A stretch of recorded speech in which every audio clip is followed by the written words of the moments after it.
പിന്നെ നല്ല മ്യൂസിക് ഇഷ്ടപ്പെടുന്ന, ശരിക്കും ജെന്യുവിനായിട്ട് മ്യൂസിക് ഇഷ്ടപ്പെടുന്ന ആളുകൾക്ക് ഒരു തിന്മ ആലോചിക്കാൻ പറ്റില്ല. ഒരു നന്മയുടെ ഒരു അംശം എപ്പോഴും ഉണ്ടാവും എന്ന് എനിക്ക് തോന്നുന്നു. കാരണം അത്രയും എമോഷണൽ ആയാലേ നമുക്ക് പാട്ടുകൾ മനസ്സിൽ കൊണ്ടുവെടുക്കാൻ പറ്റുള്ളൂ.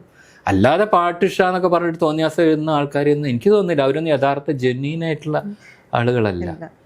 ചില പാട്ടുകൾ നമ്മുടെ ചില മോമെൻറ്റ്സുമായിട്ട് ചേർത്ത് വയ്ക്കുക. നമ്മുടെ മനസ്സിൽ ഇപ്പോൾ ആദ്യ പ്രണയം, ആദ്യ വിവാഹം, മധുവിധു, നമ്മുടെ ജീവിതത്തിൽ നേരിട്ടുള്ള ആദ്യത്തെ നഷ്ടം, അങ്ങനെ ഓരോ മോമെന്റുമായിട്ടും നമുക്ക് ബന്ധപ്പെടുത്താൻ ഓരോ പാട്ടുണ്ടാകും. ആ പാട്ട് കേൾക്കുമ്പോൾ ഒരു കാലം വരികയാണ് മനസ്സിൽ. എന്തൊക്കെയാ എൻ്റെ കൂടെ വരിക എന്ന് പറയാൻ പറ്റില്ല. ഒരു സ്വിച്ച് ഇട്ട മാതിരി വരും. അച്ഛൻ്റെ ഓർമ്മകൾ, അമ്മയുടെ ഓർമ്മകൾ, സ്കൂളിൽ പോയ ഓർമ്മകൾ. അതൊരു മാജിക്കാണ്. ഇനിയത്തെ ജനറേഷൻ അത് അനുഭവിക്കാൻ പറ്റുമോ എന്ന് എനിക്കറിയില്ല. അവർ കൺസേൺഡ് അല്ല. കാരണം അവർക്കൊരു നൊസ്റ്റാൾജിയ ഉണ്ടാവും സംശയം. കാരണം അറ്റാച്ച്മെന്റ് കുറവാണ്. അത് മാത്രമല്ല, പാട്ടുകൾ തന്നെ ഒരു 2-3 ദിവസത്തേക്കല്ലേ ഉള്ളൂ. നമ്മുടെ മാതിരി ഇങ്ങനെ കാലാകാലം ഈ പാട്ട് ഇങ്ങനെ മനസ്സിൽ ഒഴുകി നടക്കുന്നില്ലല്ലോ.